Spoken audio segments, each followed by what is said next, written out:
37% of adults said they could not cover a $400 emergency with cash or cash equivalents, according to the Federal Reserve's report for 2024. So if your paycheck feels strong but your life feels flimsy, it is not in your head. Today, we do forensic math on a normal job. And yes, your salary is about to get body slammed by basic life. You wake up at 6:47 a.m., 7 minutes before your alarm. Your body knows the schedule like a prison guard with perfect attendance. You have done this for 4,847 days, almost 13 years. Same company, same security, same feeling in your chest that whispers, "Why do I still feel broke?" Ever had that moment where you make more than your parents ever dreamed of and still feel like your bank account is doing the worm? Why?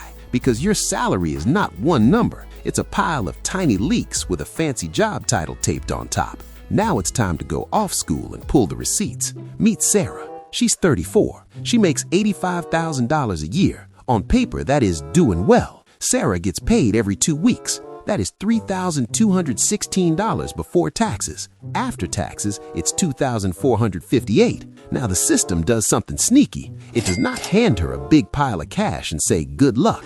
It sends her money through a blender first. Rent takes $1,200. Groceries and eating out take $400. Car payment, insurance, and gas take $550. Phone, internet, subscriptions take $120. Utilities take $140. By the time Sarah looks up, she's already spent $2,410 of $2,458. She has $48 left for 2 weeks. 48. That is not a budget. That is a magic trick.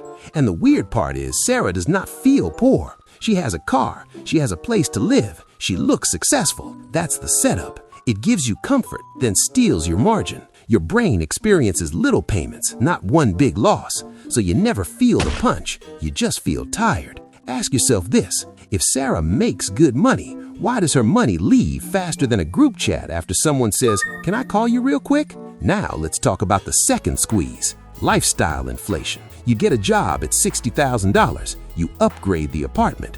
Rent goes from $800 to $1,200. You upgrade the car. Payment goes from $200 to $400. Then you make $90,000. You move again. Now it's $1,600 in rent. Now it's $500 a month for the car. Then comes the vacation you deserve. Then comes the furniture. Then comes the subscriptions you forgot you even had. Each raise feels like freedom, but it can tighten the leash. What is the leash made of? Obligations. This is why golden handcuffs work. The salary does not decide your freedom. The gap does.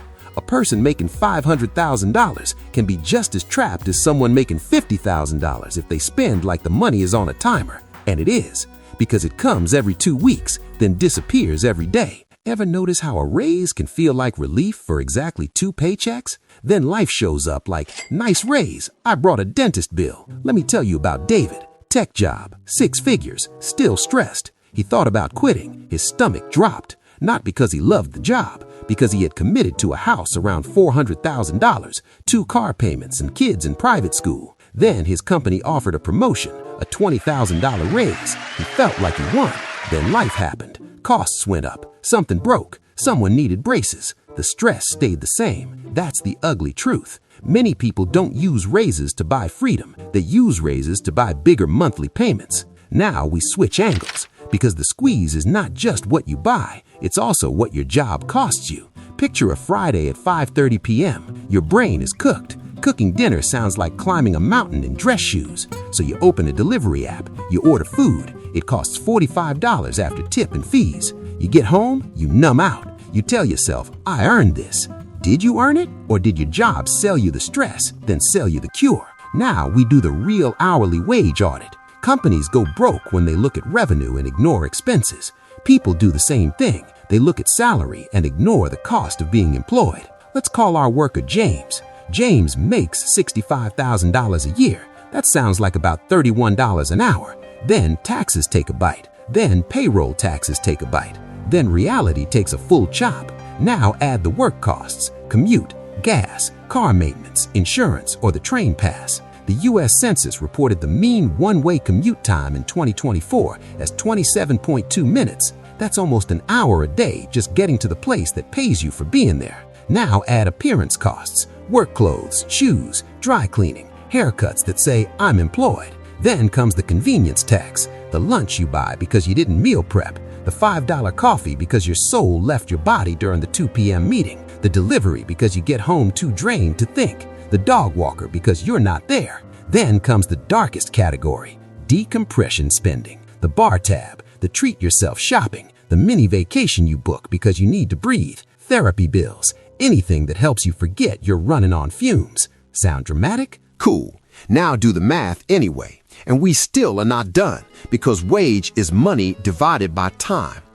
People overestimate money. People also underestimate time. HR says James works 40 hours a week. Cute story. James wakes up early to shower, shave, get dressed. He commutes. He sits at lunch, but he cannot go home. He commutes back. Then he decompresses. Then he checks emails. Then he worries about Monday while it is still Saturday. That is shadow work, time that belongs to the job, but the job does not pay for it. So James is not given 40 hours, he's given 55 or 60. Now the real math. If James's real net after costs is closer to $35,000 and his real hours are near 3,000 hours a year, that $31 an hour can collapse into something like $11 an hour. In some high-stress, high-cost setups, it can fall even lower. That's why some people make good money and still feel broke. They're running a low-margin business, and the business is their life. Want a quick wait what moment? A teen flipping burgers might keep more of their life per dollar. They walk to work, they wear a uniform, they leave stress at the fry station. James pays for his stress in 3 different apps. So when you buy something for $100, the real price is not $100, it's hours of your life. This idea shows up in the book Your Money or Your Life, first published in 1992. It pushes one question: is this purchase worth the life energy it cost? Now the costs go digital. Food delivery. A study from Self magazine looked at a McDonald's order across 100 major U.S. cities and compared in-store prices to delivery app totals. It reported average delivery markups of 68.6% in 2025. So that $45 meal can be a sneaky time eater. Not just money, time. And housing does the same thing. Realtor.com reported the U.S. median asking rent at $1,693 in November 2025. So if you got a raise, rent might have already booked a hotel room inside your paycheck. Now zoom out. Bank of America's Institute defines paycheck to paycheck as spending more than 95% of income on necessities. They found about 25% of households in that zone in 2025. That is not bad with money. That is no oxygen in the room. So what do people do? They chase raises. They chase promotions. But promotions can be a trap door. $10,000 raise, new role, more stress, more takeout, more clothes, more commute. Then the real hourly wage goes down. You process more money, keep less money, and lose more life. Who wins when you live like that? Landlords, banks, car lenders, subscription companies you forgot you signed up for, anyone who charges monthly. Who loses? You,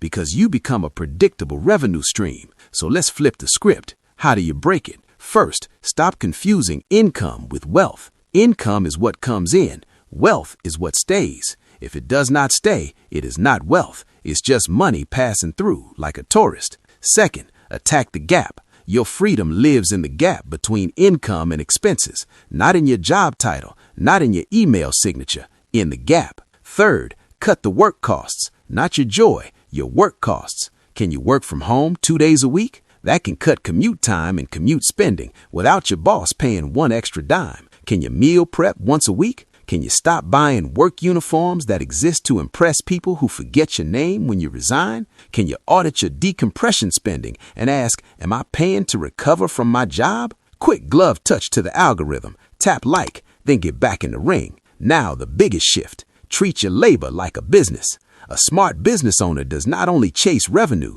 they protect margin. If you make $100,000 a year, spend $95,000 and give up 80 hours a week, you are not winning. You are busy. If you make $50,000 a year, spend $20,000 and keep your time, you have margin. Margin buys options. Options buy peace. And peace is the thing people try to buy with delivery apps at 5:30 p.m. It's just a very expensive way to buy peace. Same Federal Reserve report, 63% could cover it, which means 37% could not. That's why this matters. If your life cannot handle a $400 surprise, your paycheck is not security. It's a leash with a direct deposit. So do the weekend challenge. Not Friday night when your brain is toast. Do it on Sunday when you're sharp. Write down your net pay, your commute cost, your work food cost, your work clothes cost, your decompression cost, your real hours, including the shadow time. Then divide. That's your real hourly wage. Put that number somewhere you cannot ignore. When you go to buy something dumb, translate the price into hours of your life and ask one question: is this worth my life? Second glove touch for the people in the cheap seats. If this made you look at your paycheck sideways, hit subscribe. Then go run your numbers like a calm accountant with a grudge. Snap takeaway. Your salary is not what you make. It's what you keep after the job takes its cut in money and time. Protect the gap. Protect your time. That's where freedom hides.